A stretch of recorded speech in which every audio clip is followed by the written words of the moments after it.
All right, let's dive right in. We're about to unpack one of the wildest stories of intellectual property you will ever hear. It's a tale of revenge, some really out there physics, and a very, very clever trap. So just let that sink in for a second. What if getting ripped off was the best thing that could ever happen to you? It's a complete paradox, right? I mean, usually having your work stolen is a disaster. But in this story, the theft itself becomes the final, irrefutable piece of evidence in a grand experiment.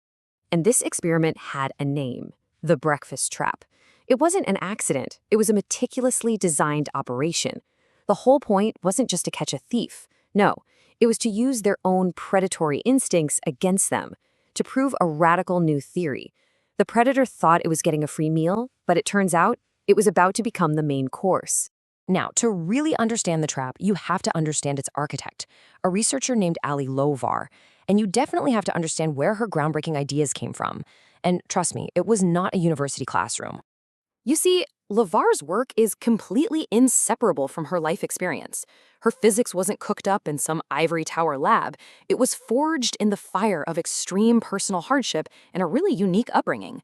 This origin story is key because it makes her work deeply authentic and, as we're about to see, totally impossible to fake. Okay, so this slide right here, this is basically the Rosetta Stone for her entire theory.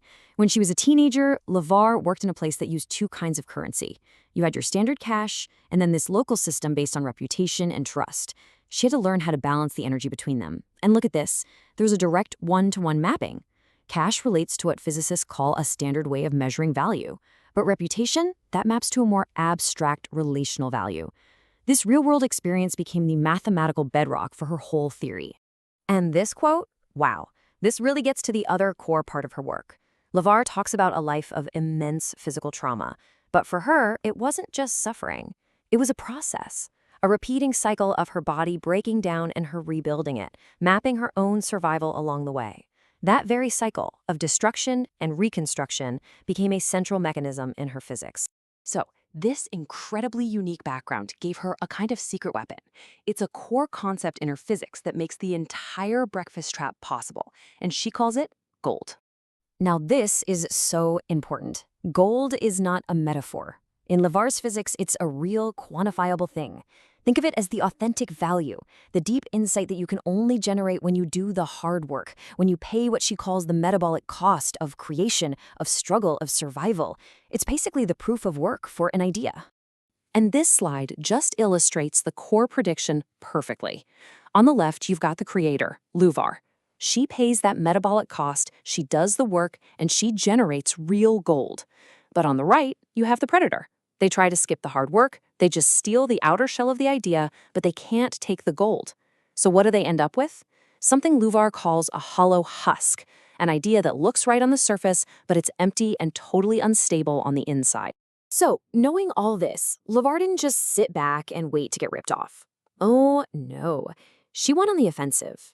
She decided to, methodically and brilliantly, set a trap for the exact kind of academic predators who had dismissed her work for years.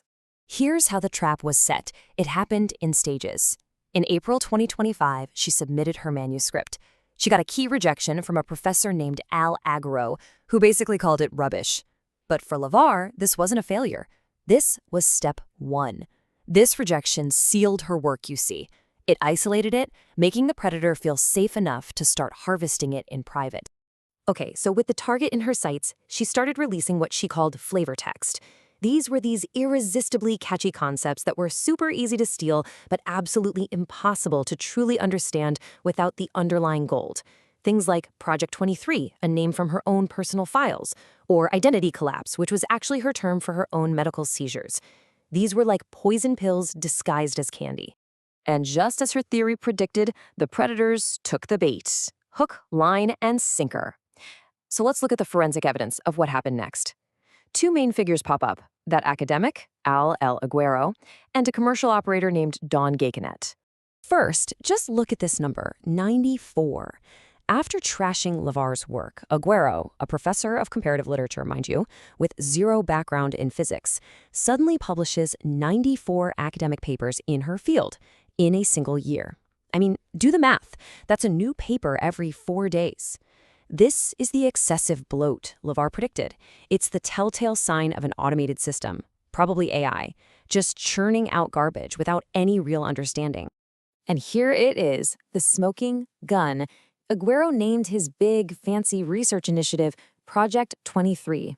He literally stole the brand's name that LeVar had planted, a number that was deeply tied to her own unique way of thinking that there's no way he could have come up with on his own. Then there's the second predator, Don Gekennett. He went a different route. He went commercial. He launched a product called Identity Collapse Therapy. He took this deeply personal medical term that she used to describe her own seizures and turned it into some kind of trendy wellness brand. But here's the beautiful part. The theft itself proved the fraud. The stolen work was just riddled with errors, which LeVar calls digital scars. For example, the thieves' AI kept using the nonsensical term scalar beings. This was forensic proof that they were just using automation to repackage concepts they didn't get, leaving a trail of mangled language behind them.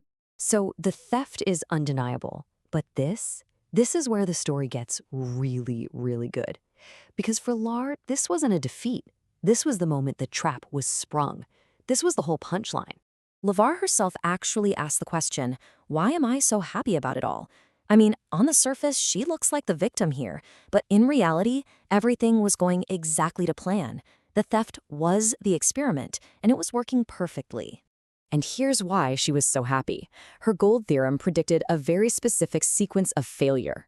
Step 1, the predator consumes the empty shell, the husk of the idea. Step 2, without that stabilizing gold, their output becomes bloated and just incoherent.